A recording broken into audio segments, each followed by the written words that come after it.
Welcome, everyone. It's great to see so many people on today's webinar. My name is Gavin Atwood. I am the CEO of the United States Brain Injury Alliance. I see a number of familiar names there as well, so it's great to see everyone. Before I introduce our speaker, I would just encourage everyone who hasn't already to go to USBIA.org and sign up as an advocate member. It's free. And you just join our mailing list, and then we're able to get information about these kind of webinars out to you. So usbia.org, please go think about signing up as an advocate member. On to our speaker today. I can't tell you how thrilled I am to be introducing Kyla Pierce.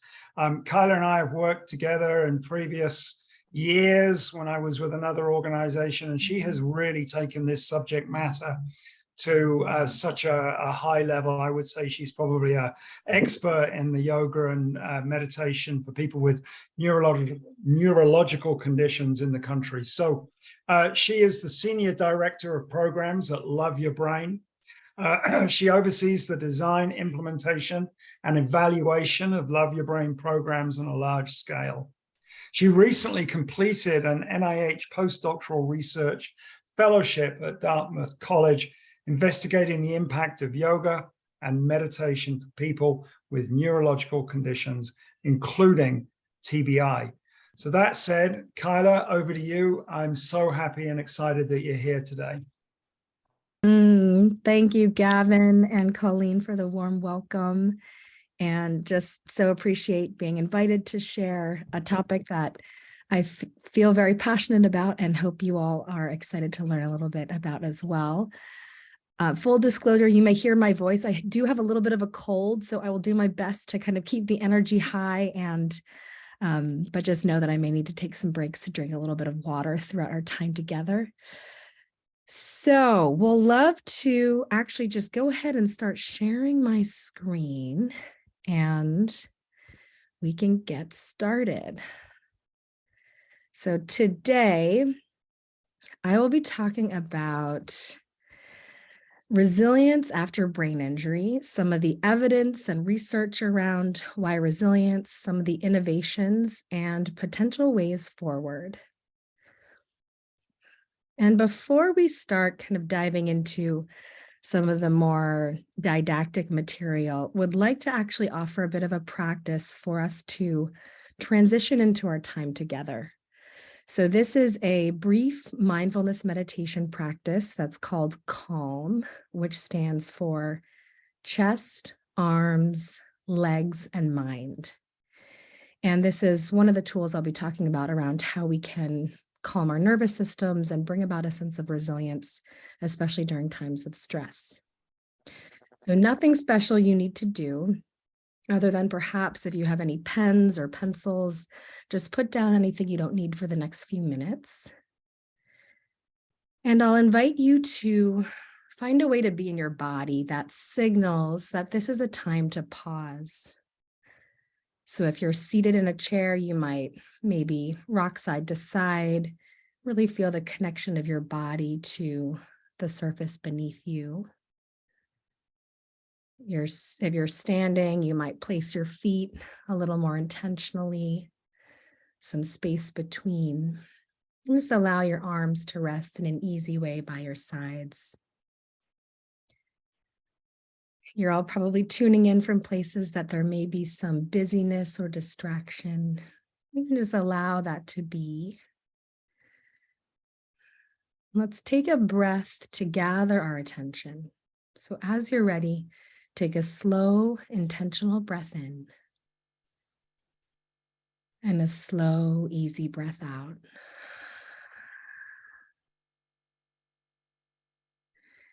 You're welcome to keep your eyes open, maybe find a gaze point at the floor, or lower your gaze and close your eyes. In or amendment must Begin to draw your awareness to your chest. Allow any sounds or distractions to come and go, and simply pour your awareness into the rhythm of your breath inside your chest. You might notice when your chest expands as you breathe in, when it softens as you breathe out. Just feeling the movement of your breath from the inside out.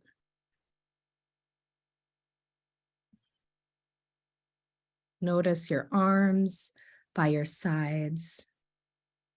Can you sense a release as your shoulders soften away from your ears? The natural weight of your arms heavy down through your elbows, all the way to your fingertips. Relaxing your arms just 5% more. Notice your legs as you move your attention down into the places where your legs connect with the surface beneath you.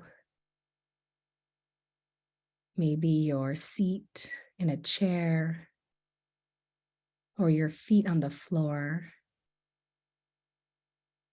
Can you allow yourself to soften into this support?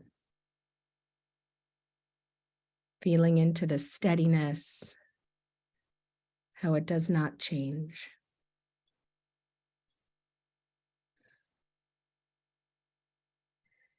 Finally, notice the state of your mind. Does it feel busy and distracted, maybe from a full day, or perhaps more focused and at ease, or anywhere in between? Just taking a moment to acknowledge where you're starting from with a quality of curiosity and understanding.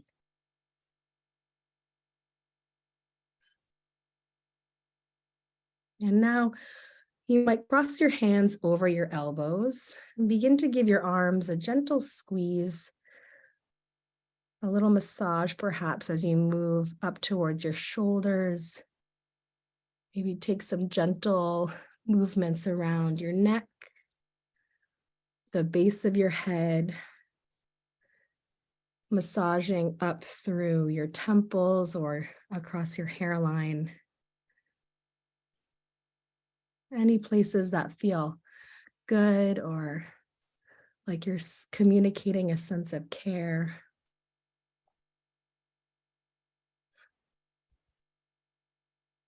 Eventually, release your hands, maybe one on top of the other over your heart or somewhere on your body that communicates care inwardly. For a moment, acknowledging that there are many other places you could be right now. So pausing to really sense the goodness of your intentions of being here. The care that you have for the brain injury community. The care that you have for your loved ones. Just taking a final moment to honor and acknowledge the care that lives within you.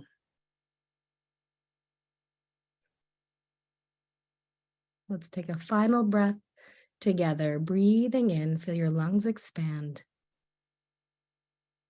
Breathing out, letting go.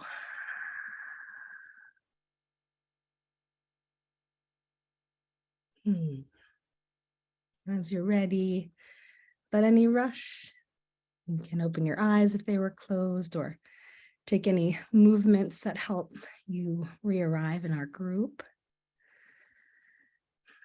And just checking in to notice how you feel. Maybe a little more present, maybe a little more here. Well, thanks for opening with that tone, everyone. I know it always helps me as well. So now on to what we will be talking about, discussing, and hopefully having some Q&A at the end. So by the end of this talk, hope you all come away with a clear understanding of the resilience versus recovery framework, 10 empirical factors of resilience, several mindfulness-based tools for cultivating resilience, and then how to access resilience-based programs specifically for the brain injury community. So first, a little bit of background that is likely well known to our full group, but just so we're on the same page, traumatic brain injury we know is common in the US alone.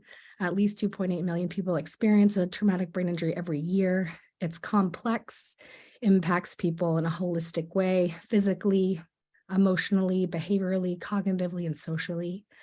And there's no one gold standard treatment to support somebody going through the multifaceted nature of TBI. Untreated TBI is among the most expensive public health problems globally. And yet, knowing that it does pose such a challenge, community integration, community-based rehabilitation programs to support community reintegration are often lacking. So really participation in one's community, employment, school, leisure activities is the primary goal of rehabilitation, but there's a lot of access barriers to services that support someone to do so. Also, the medical system has traditionally emphasized an approach of fixing what's wrong. So really looking at impairments or deficits instead of this other kind of side of things that I'll be talking about around building what's strong. So looking at ways to also balance building well-being and emotional resilience. So because of this, social isolation and symptoms and comorbidities continue to persist for many people with traumatic brain injury and other forms of acquired brain injury, and that leads to lower quality of life. So what I'd like to talk about is this idea of resilience and recovery. So resilience is defined as a process of adapting well in the face of intense challenge, of adversity, trauma, tragedy, and finding a way forward. So it has this forward momentum. Recovery, which is used in the traditional medical model, is defined as a return to a normal state of health, mind, or strength. The process of regaining possession or control of something stolen or lost. So while, yes, there are many important aspects of the TBI healing journey as one to recover different functions, we also know that with brain injury, there's often changes that are chronic. So to have an understanding of trying to recover to who somebody was before their accident, not only can set up false expectations and a sense of disappointment for the person with a lived experience of injury, but also their family members and community who then have a false sense of expectation that somebody can actually recover or return to who they were before. So in the organization that I work for, we talk a lot more about this idea of resilience. So how to address challenges and ongoing symptoms and deficits while also looking at ways to build upon the strengths and growth opportunities that can come from one's injury experience. So really, resilience is the ability to adapt positively to adversity and find a way forward. I'll play a short video that describes this idea and continue to talk more about it. So I have tested this sound, but just being mindful that the sound may come out as a little bit different on your computer, so you may need to adjust the volume. After a brain injury, you might feel lost. Maybe you think you'll never find your way again, but you will. In fact, you already know the way. It's like you're in a dark room, hesitant to move. You don't want to trip or walk in the wrong direction. But suddenly you remember you have a small flashlight in your pocket.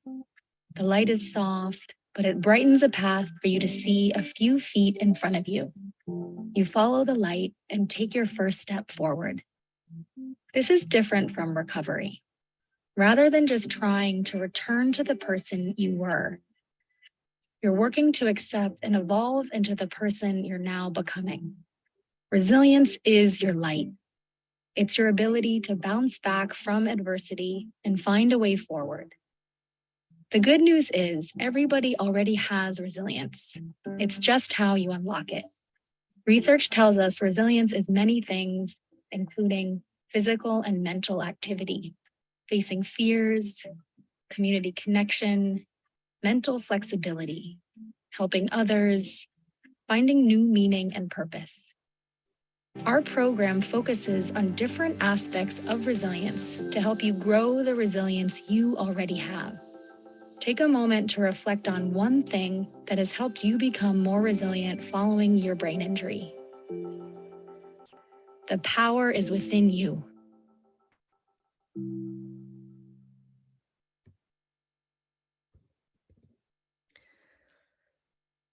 So I'll talk a little bit about some of the research that looks at resilience and associates it with different outcomes after brain injury, and then unpack more what actually constitutes resilience.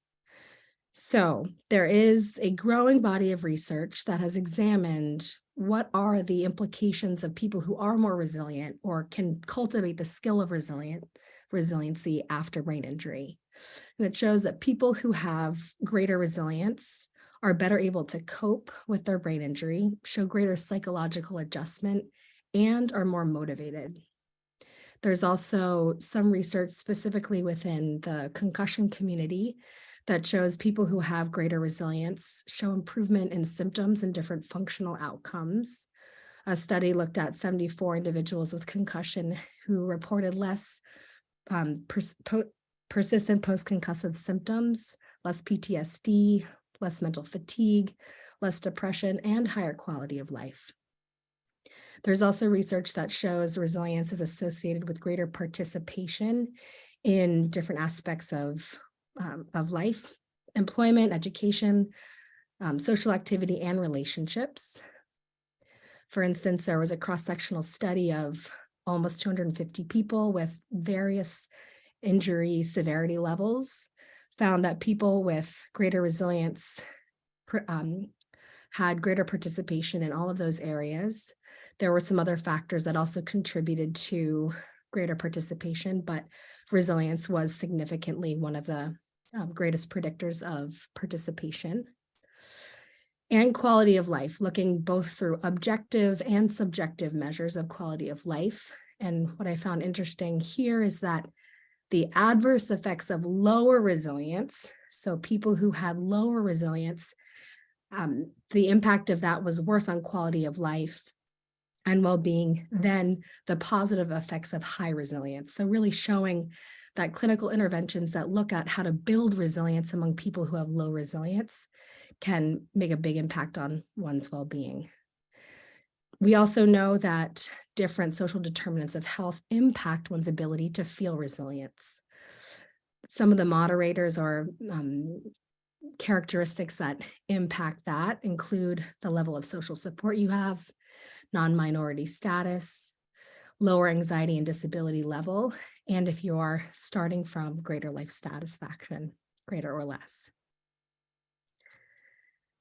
Another concept or theory that's similar to resilience that has gained greater traction since 1995 when the researchers Richard Tedeschi and his colleague Dr. Calhoun coined the term post-traumatic growth.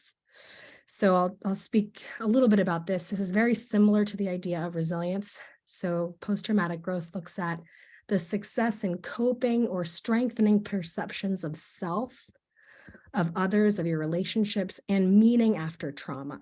So this idea that after trauma, there can be both post-traumatic stress and there can be post-traumatic growth. And it's really this alternative view of how to process trauma. So looking at trauma as certainly a process, but an opportunity to process kind of rebuilding one's identity and finding in it great changes in self-view, so greater appreciation of personal strength, greater awareness of new possibilities in life, that through trauma, there can be a deepening of relationships, there can be greater connection with others, and greater compassion for others who have experienced similar or other types of adversity. And trauma can really shift one's perception of what is meaningful in life. So changing views about what's important and what we want to focus our life around. And so some research shows that up to 50% of people with different types of brain injury in research experience post-traumatic growth. There was a recent meta-analysis, so basically a compilation of all the research that has investigated post-traumatic growth, specifically after brain injury. And they found that people who experience post-traumatic growth were able to have subjective changes in their subjective beliefs. So really showing that the psychological adjustment or changes is critical to experiencing post-traumatic growth. And several other demographic and injury-related factors also predicted post-traumatic growth. One thing that was very interesting in this meta-analysis is that the severity of injury had a very small effect size. So meaning that one could assume that the more severe someone's injury, the harder it could be to experience post-traumatic growth, especially if somebody has quite severe cognitive impacts, since post-traumatic growth does require a cognitive ability to reframe and see life differently. But what this research found was that actually that wasn't the case. And in some cases, the more severe someone's trauma or injury, the more that really kind of shook the bedrock of their understanding of their self, their relationships, and the meaning of life, that they actually experience more post-traumatic growth. So not always a one-to-one relationship. And this research also showed that social integration and forming new ideas, they propose, is pivotal to this process. So I really appreciated this quote from Dr. Tedeschi, who said, "The type of people who may tend to experience post-traumatic growth are those who would actively approach difficulty rather than avoid it, someone who is open to change, open to novelty and serendipity of life, people who can accept that bad things happen, that they can no longer do certain things, but who focus on engaging in the things that they still can do, and people who are open to new opportunities, possibilities and choices that may not have presented themselves before the tragedy." So some of the implications for rehabilitation services include, first, resilience and post-traumatic growth do not make everything all better or stress disappear. So by no means suggesting that these need to be the primary focuses. And research does show that having this new attitude or way of approaching and processing trauma does improve a range of really important health outcomes and quality of life after brain injury. So that begs the question, how can we integrate evidence-based strategies for promoting resilience as a complement to some of the more traditional medical and therapeutic interventions after brain injury? So resilience is not one thing. And what I'll share is that we've adopted the model of resilience proposed by two psychiatrists from the VA, Dr. Stephen Southwick and Dr. Dennis Charney, who wrote a really great book called The Science of Mastering Life's Greatest Challenges. In this book, they interviewed a range of people who have experienced different types of complex trauma, prisoners of war, civilians, and other types, other kind of demographic subgroups. And what they found in all of their research and interviews was that there were 10 factors that were shown to predict people who are more resilient, so who were able to really process their traumatic experience and find a way forward with greater meaning and purpose. So these factors include realistic optimism.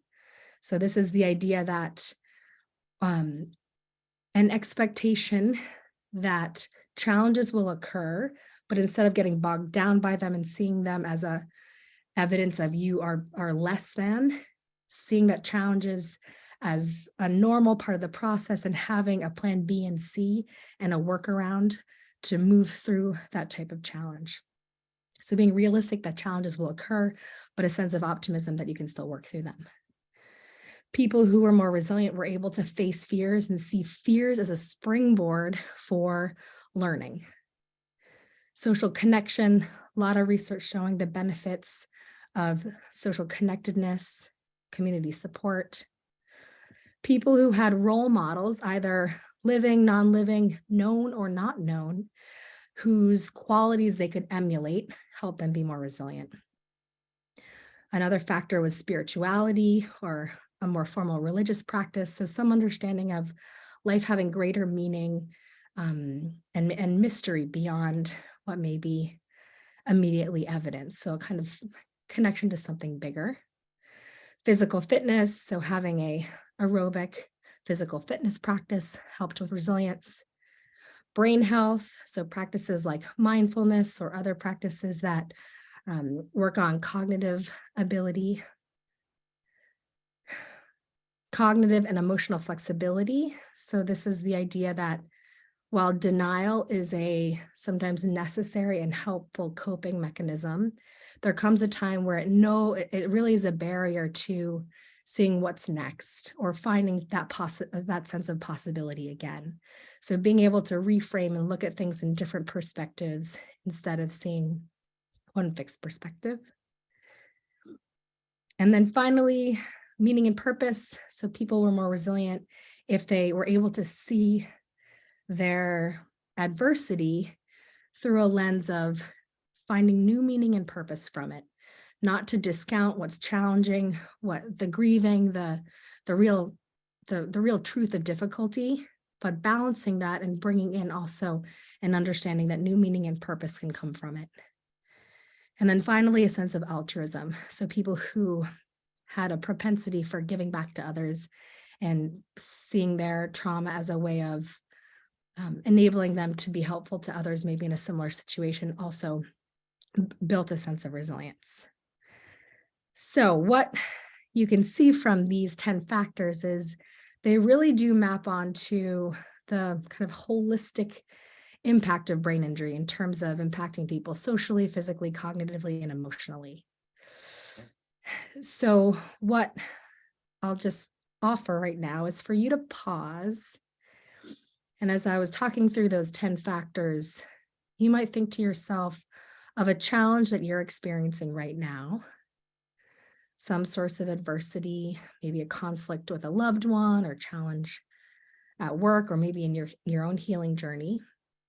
And which of these factors feels most accessible to you? Which are you really leaning into to help you move through and navigate this adversity?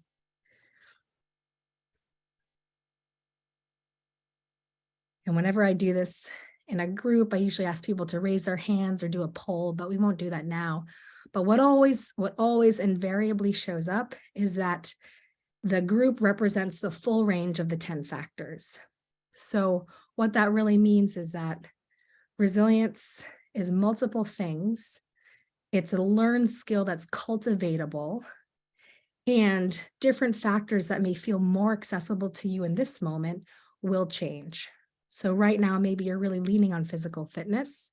Other times, maybe it's more social connection. So I find this very empowering to know that there are many different pathways to cultivating resilience that can have a meaningful impact. So what are the interventions or programs out there that are specifically designed to promote resilience? One of them is called the Resilience and Adjustment Intervention that was developed by researchers at the TBI model system in Virginia, led by Jeff Kreutzer. This is a manualized 7-session program that's delivered one-on-one by clinicians to clients with brain injury. And I found their guiding assumptions just really meaningful. So the assumptions that guide this program are that people who learn to adopt key traits to resilient living will find increasing success in their recovery and growing life satisfaction. So what this means is it's a learning process. We all have the capacity to learn. Achieving emotional wellness after TBI requires a clear understanding of symptoms, commonly encountered challenges, and the recovery process. So understanding and awareness is really important. People who are more aware of their strengths and limitations are likely to lead productive and meaningful lives. So it's about awareness that balances both strengths and limitations in a healthy way. developing resilience-enhancing skills for problem-solving, goal-setting, communication, and managing stress and intense emotions enhances abilities to be productive and maintain quality relationships. And then finally, people are more likely to improve when they actively engage in recovery and are able to maintain a positive outlook. So really actively engaging people in their healing process, identifying with them what are their goals, what are the sources of resilience that feel most accessible and cultivatable will be the most impactful. So there was a randomized controlled trial that enrolled 160 people with traumatic brain injury and allocated them to either the resilience and adjustment intervention group or a control group. Over 5 weeks in a one-on-one setting in an outpatient clinic, there were 7 one-hour sessions delivered. Each session include 2 to 3 topics on skills building, psychological support, and education. I won't go through them all, but just so that they're on the video in case you're interested. But generally, these are really all kind of cognitive related strategies for how to work with and better understand one's TBI experience. They assessed before and after, and then 3 months at a follow-up period, different outcomes related to resilience, emotional health, and communication. And what they found was in the control group, there were very small changes, whereas in the resilience and adjustment intervention group, there were significant improvements in all outcomes, in their resilience, in their emotional well-being, in their communication skills, and in their problem-solving skills. So that suggested that in a 5-week period with these specific topics, there could be a meaningful improvement in resilience. I'll also speak a bit about Love Your Brain's programs. So Love Your Brain offers, and I'll speak a little bit about what Love Your Brain is in a moment, but offers holistic community-based rehabilitation programs for people with traumatic brain injury and caregivers. And really what's a bit of a evolution to the resilience and adjustment intervention is that ours really do try to focus on these 4 quadrants of holistic health. So also bring in the physical component as well as the social component. These programs are designed to improve resilience, quality of life, and community participation through psychosocial and mindfulness-based components. So Love Your Brain is a nonprofit that was founded after professional snowboarder Kevin Pierce about 13 years ago. I was just talking to Gavin about this. It has flown by. He was in a training accident right before the Winter Olympics and suffered a very serious traumatic brain injury. His brother, who is my husband at the time, put his life on pause and really became Kevin's primary caregiver and support person in the acute and outpatient and kind of early stages of his healing journey. In that process, Kevin and Adam found that there were a lack of holistic health services to support people with traumatic brain injury and their families build skills and resilience and community connection. And I think because Kevin, as a professional athlete, had really built so many skills in resilience for his sport and for his professional life, that really carried over to his experience in his healing journey that supported him to experience a lot of benefits. So our lived experience really showed why resilience was important, as well as coupling that with a sense of validation and belonging and connection that can only come from being in a community who understands and has shared experience. So our programs also center on using mindfulness. So we talked about in those 10 resilience factors, brain health being one important one. And mindfulness is really a tool for supporting brain health. So one of the common definitions of mindfulness is paying attention. So it's really about how you pay attention on purpose, right now in the present moment, and non-judgmentally, or with a kind of quality of kindness and curiosity. And why is this important? So research shows that a lack of awareness is a major obstacle after brain injury to both experiencing resilience and broader quality of life. And that's because it's important to have accurate perceptions of yourself.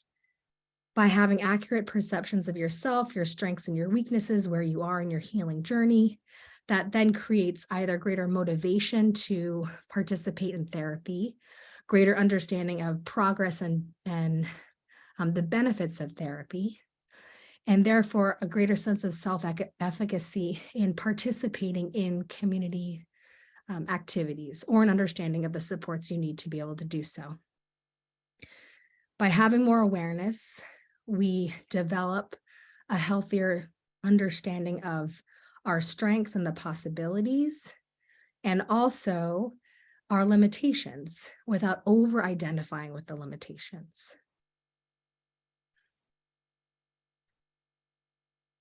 And I'll play a short video that describes mindfulness so that we have that shared knowledge. After a brain injury, it's easy to get swept away by what we wish was different. We often get stuck in the past or future, causing anxiety and stress. So what can you do? Mindfulness is a tool that empowers you to approach life with more balance and perspective. Imagine it this way. Your mind is like the ocean. Your emotions and thoughts are like the waves. Sometimes they're moving like a calm ripple, other times crashing down one after another. There's no way to stop the waves, but you can learn to surf them. Mindfulness is not about stopping thoughts or feelings. It's about changing your relationship to them, viewing them with a little more perspective. And when you do, even in the rockiest seas, you find a place of calm within yourself. The good news is mindfulness is an ability every human has. You just have to practice. Practice with us through meditation, yoga, or simply pausing to notice your breath. How does mindfulness show up in your life? The power is within you.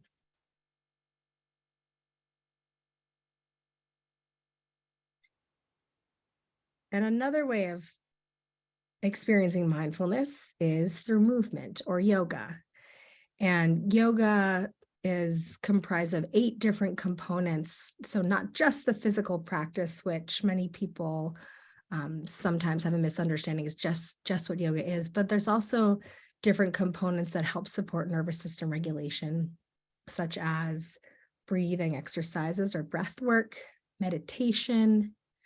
There's an ethical component of yoga, and then overall using this holistic practice, the idea is to feel that sense of complete well-being or inner steadiness. And so really trying to get away from yoga as another pathway for self-judgment, but more of this practice of building awareness and an understanding of strengths and limitations without over-identifying. The other reason why blending in the resilience, the 10 factors of resilience, blending both cognitive and somatic or physical interventions or activities it does help with self-regulation to have both top-down and bottom-up regulation tools. So bottom-up approaches to nervous system regulation, which helps move through adversity, includes practices like yoga. So really using our body's senses to help regulate ourselves. So for instance, our breath is tied to our nervous system. So if we can all try it right now. If we just pause and take a slow, full breath in, and an even slower, longer breath out.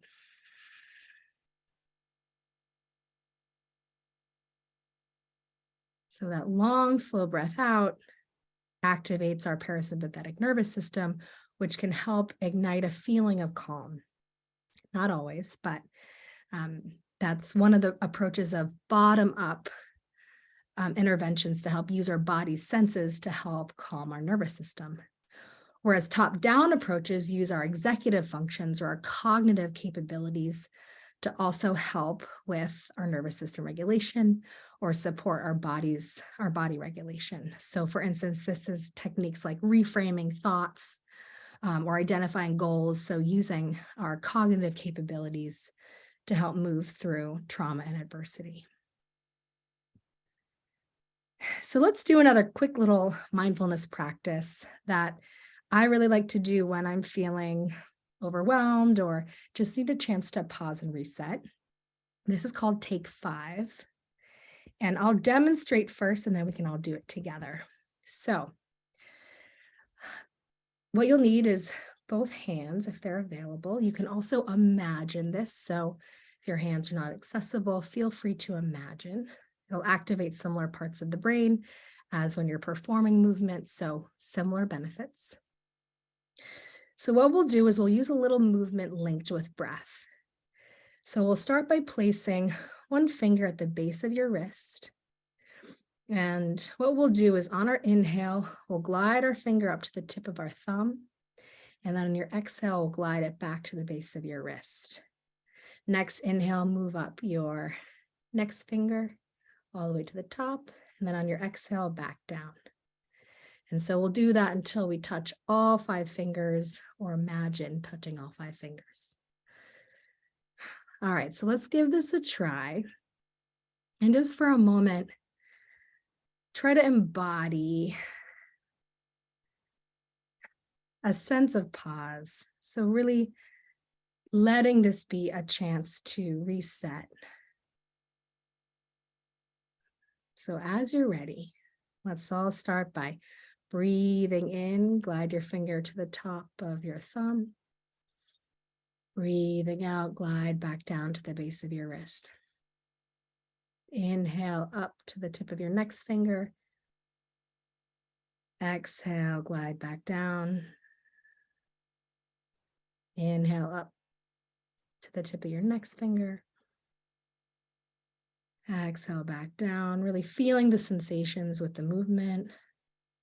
Inhale up. If your breath is a different pace than mine, that's all good. Exhale down. Inhale up. And exhale down. And as you're ready, you can release your hands. Just widen your awareness to notice how you feel. Maybe any lingering sensations on your hands. Just notice how it feels to pause.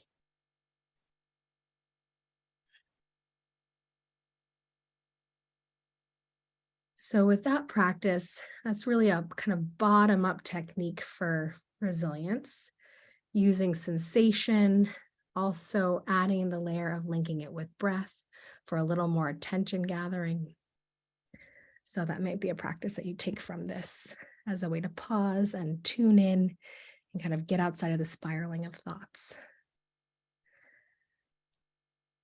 So Love Your Brain's programs are dedicated to improving resilience and community connection. We have several different types of programs that I'll talk through. Really are the one that was created most recently during the pandemic and has most accessibility. I won't go through the curricula development process at this point, but know that we were founded in 2014 and have built programs since that time, including a body of research that has looked at a variety of different outcomes, one of which is resilience. So we have actually implemented the largest study of yoga, meditation, and resilience-based psychoeducation for the traumatic brain injury community. We've also recently published on our retreat program, which is a 5-day holistic health retreat that also trains in different resilience-based interventions. And then most recently, our online yoga and resilience-based program that I will talk about right now called Love Your Brain Mindset. So this is an online program offered for people with traumatic brain injury and caregivers that includes mindfulness tools that are emailed weekly over 6 weeks. as well as a choice of participating in either an online yoga class or an online group discussion. So 2 different pathways to support accessibility. And this program, designed to promote resilience, is really anchored in the idea of your mindset is based on Carol Dweck's work around growth versus fixed mindset, and seeing mindset as our superpower. So our mindset is a belief system about our abilities and potential. And Carol Dweck's work really highlighted that people often are kind of grouped in either having a fixed mindset, where people believe their basic qualities like intelligence or a talent are simply fixed traits. Whereas people with a growth mindset, and this is really important after brain injury when so much changes, is a belief that your basic qualities are things you can cultivate through your efforts. There's been some research looking through EEGs at the neuroscience of both of these mindsets, and very interestingly have found that brain activity is present for people in a growth mindset when they make mistakes, whereas people with a fixed mindset who don't believe effort can improve different qualities and really want to shy away from challenge, brain activity is not present when somebody experiences a mistake. And so the implication here is that if somebody makes a mistake, which I know from my experience with my brother, Kevin, and certainly many of the people with traumatic brain injury that I work with, there's this feeling that, oh, I'm always making a mistake because I'm in this relearning process and things are often more difficult. That if we can reframe that to show that the mistake is a learning process, it's not a evidence that you are less than or can't do something, maybe to the extent you couldn't do before, yes, but there's still a learning process in it. That growth mindset is activating the brain so it actually uses the process of mistakes in a beneficial way because we pay attention, we can remember them, and we can actually use it for a learning process, whereas people with a fixed mindset shy away from it and then no learning can happen. So in our Love Your Brain Mindset program, which is over 6 weeks, we include different factors of resilience. These are the 6 here, which I'll share a little bit about some of them, but really having questions that help people reframe or think about each of these factors. So for instance, the power of realistic optimism. We talked about in that resilience framework of the 10 empirical factors of resilience. Realistic optimism is one of them. So one of our classes talks about what realistic optimism is and different tools for how to handle challenges effectively. I'll play a video so you have a sense. After a brain injury, it's easy to get stuck on what you think you're failing at and forget about all the ways you're succeeding. Research shows that one of the best predictors of success is whether or not you believe you will succeed. But this doesn't mean believing you will succeed easily.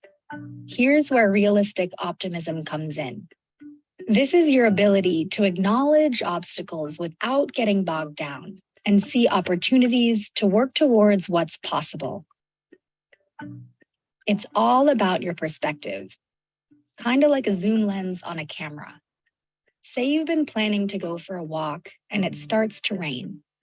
You could zoom into the clouds and only see your plans dissolving away. Or you could zoom out beyond the clouds and remember the big blue sky behind them. By seeing the full picture, it's now clear that staying inside for the day is only temporary. And you may even see this as a chance to rest, so you have more strength to walk once the sun comes out again. Practice realistic optimism with us. What is one challenging outcome of your brain injury? And how are you growing from it? The power is within you.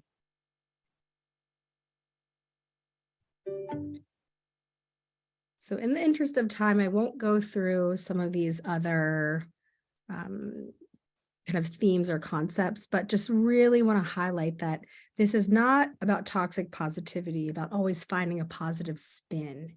It's about acknowledging and understanding what negative thoughts are present and bringing some awareness to be able to work with them in a skillful way. So not diminishing pain, not diminishing challenge, but how to see the opportunity to use those as a springboard for learning, growth, and meaning.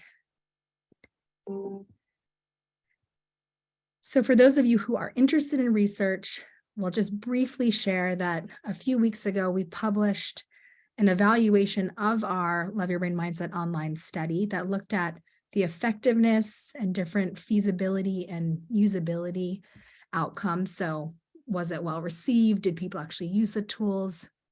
And we're really excited to see that in this study, which was a pre-post study, so looked at before and after the 6-week intervention over a period of a year and a half, if there were improvements in 5 different clinical outcomes.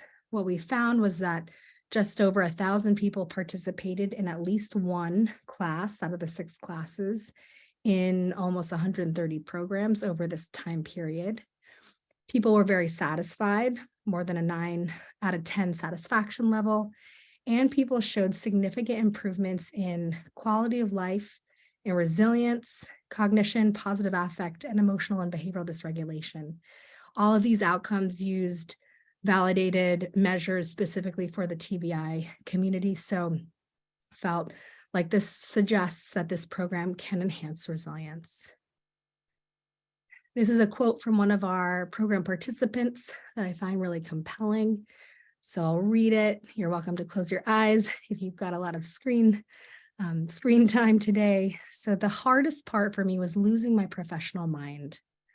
After my accident, I lost everything I depended on in life to feel useful, confident, and like a functioning adult. I was suddenly dependent in an emotional firestorm and physically challenged, a trifecta of crises. This program has brought me inner healing, physically, sanity, and emotional shelter. So what to me this also shows is, again, the holistic nature of needing interventions that promote resilience from physical, cognitive, social, and emotional lens.